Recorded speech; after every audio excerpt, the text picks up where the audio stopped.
Hello and welcome to ICANN Media. We are coming to you from beautiful Vancouver, British Columbia. We are just outside of Canada Place where a huge conference is going on called Globe 2014. I'm your host, Rob Hislop, and over the next couple of days we're going to be heading into the conference, taking in some of the many sessions and talking to some of the keynote speakers. Some of the topics discussed: changing energy landscapes and responsible resource management.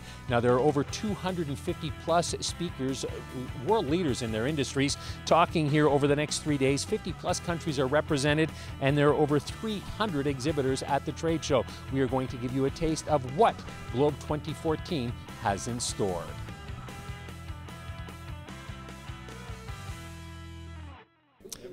Joining us right now on ICANN Media is Jody Raybould. You're a regional chief here in the province of British Columbia. I am, yeah. Tell us a little bit about the topic you were discussing today. It was on integrating Aboriginal interests.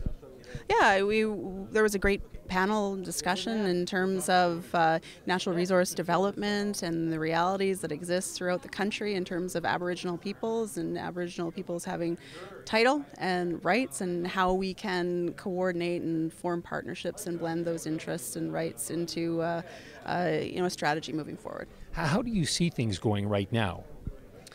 Generally in the country, there's unprecedented major resource development happening in our territories. Aboriginal peoples are rebuilding their nations and are being proactive in finding solutions to ultimately settle the land question. In British Columbia, we have unextinguished Aboriginal title. So we're looking to the federal government and to a certain degree the provincial governments to ensure that the framework is there so we can ultimately settle the land question. At the same time, ensure that we don't lose opportunities in terms of resource development, and to ensure as much as we can that resource development takes place in an appropriate and a sustainable way.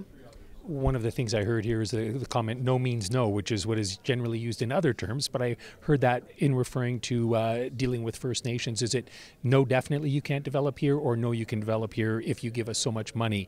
Do you see that changing at all down the road? Well, I think that as Aboriginal governments evolve and we move away from governance under the Indian Act, I think that there'll be concrete decisions made about our lands and our territories. But with this unprecedented development, there will be Aboriginal peoples and communities and nations that oppose development. That's not to say that Aboriginal people are opposed to development generally. It's just not at development at any cost, and to ensure that whatever development takes place in our territories, that it doesn't that it's sustainable and that it doesn't compromise the territory into the future for future generations. I heard one of the panelists make a comment about how you should not rely on the government to get things done because either they get in the way or they do nothing. Yeah. And you made reference to responsible Aboriginal leaders. How big of a shift has to occur when it comes to politics to ensure that you're able to look after the sustainability of the land and of your people and heritage as well? Oh, we as Aboriginal leaders have a responsibility to our citizens. It's speaking about idle no more and our citizens standing up and calling for change. They're challenging us as Aboriginal leaders or chiefs in our communities equally as much as they're challenging the federal government and other governments to change the status quo. And I think that in moving forward and talking about no means no, and that we can't rely on other governments to do our work for us. We have lots of hard work to do within our communities. We're starting and continuing that process, but we need partners. And the partners that we need within this country will undoubtedly build a better Canada. That's what we're looking for. Is industry understanding a little bit more about going into your areas as far as developing the resources? Are they, I guess, respecting you more than they may have in the past? Well, I think that there are good companies and good relationships that have been built between and among our First Nations and those companies, and there are challenging relationships.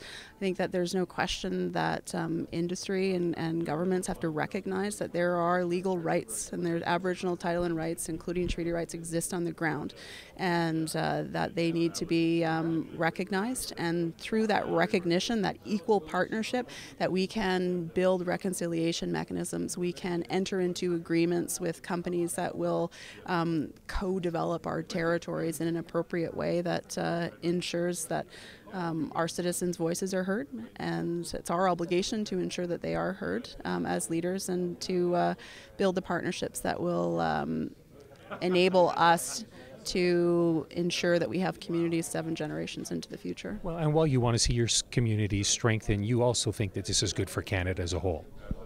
Absolutely. I know that, it's not that we're opposed to all resource development. Certainly we need to have economic development to fuel our governments and to propel the modern economy and our traditional economies forward.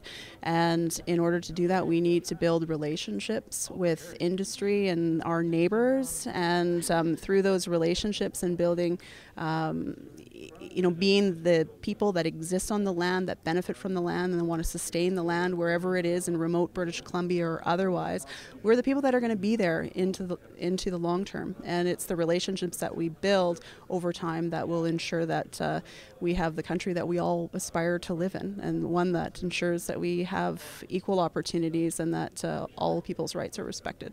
Thank you so much. Thank you so much. Appreciate it.